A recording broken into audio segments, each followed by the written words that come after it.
Šiaulių futbolo akademija kviečia berniukus ir mergaites gimusius 1997–2000 metais lankyti futbolo treniruotes. Teirautis telefonu 8650 88 517.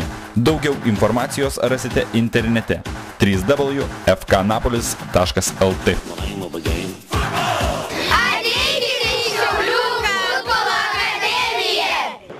Prieš paskutinės čempionato varžybos buvo svarbesnės Žalgirio nei Šiaulių gerbėjams. Tik pergalė galėjo išsaugoti jų komandos galimybes kovoti dėl medalių. Šių komandų dvikovos šiais metais kaip niekad atkaklios, nežiūrint į vietas užimamas turnyro lentelėje.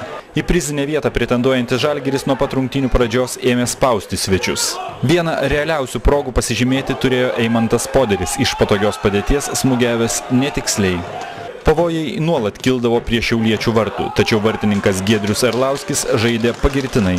Svečiai turėjo kelias galimybes įmušti ir patys, tačiau smūgis nepavyko Viktor Raskov.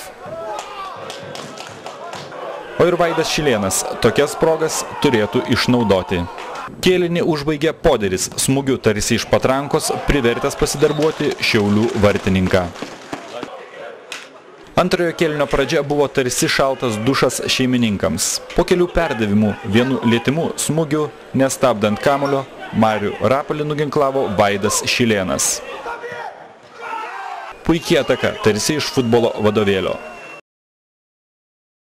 O čia jos baigiamoji stadija. 1-0. Šiauliai priekyje. Dar vieną progą padidinti skirtumą turėjo kitas Vaidas, Viktoravičius, tačiau pabėgti ir tiksliai smūgiuoti nepavyko. Žalgiriečiams nesisekė pataikyti į vartų stačiakampį. Šį kartą netikslus buvo Igoris Morinas. Nors iniciatyva priklausė Žalgiriui, įvarčius mušė Šiauliai. Vaidas Šilėnas buvo greitesnis už vartininką ir pasiuntė kamuolį į tuščius vartus. Šilėno dublis ir šeimininkai atsilieka 2 įvarčiais.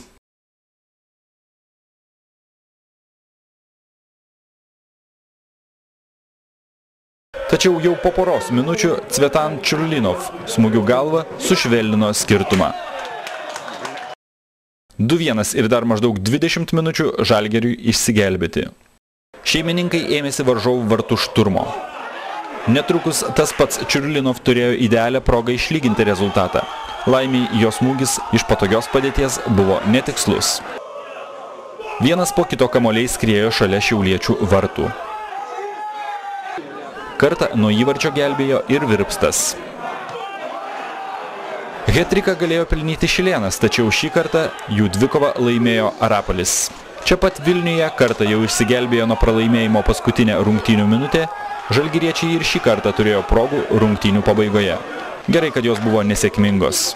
Kadangi Žalgirio treneris ir prezidentas Arminas Narbekovas tradiciškai kalbėti atsisakė, šiauliečių komentarai. Vaidai, ne kasdien pelnai 2 įvarčius, jo labiau dar ir Žalgirio vartus.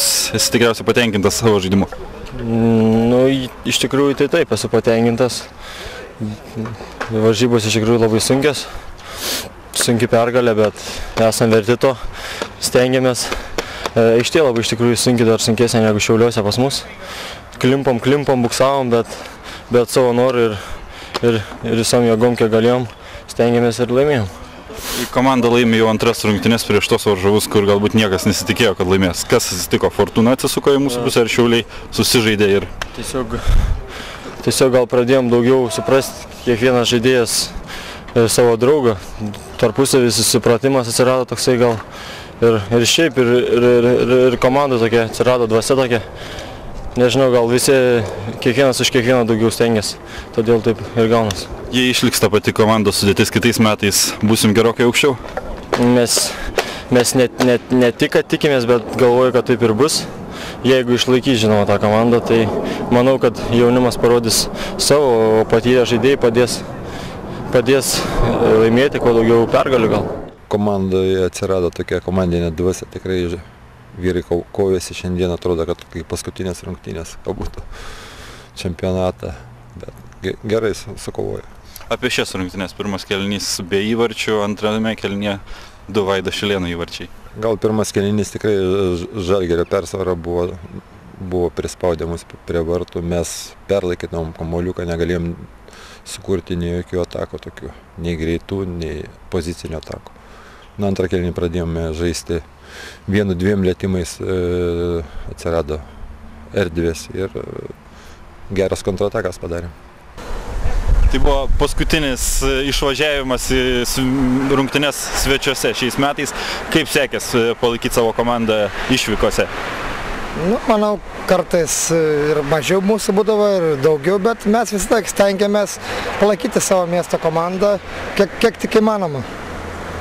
O kaip šios rungtynės patiko? Labai puikiai sužaidė vyrai, stengiasi.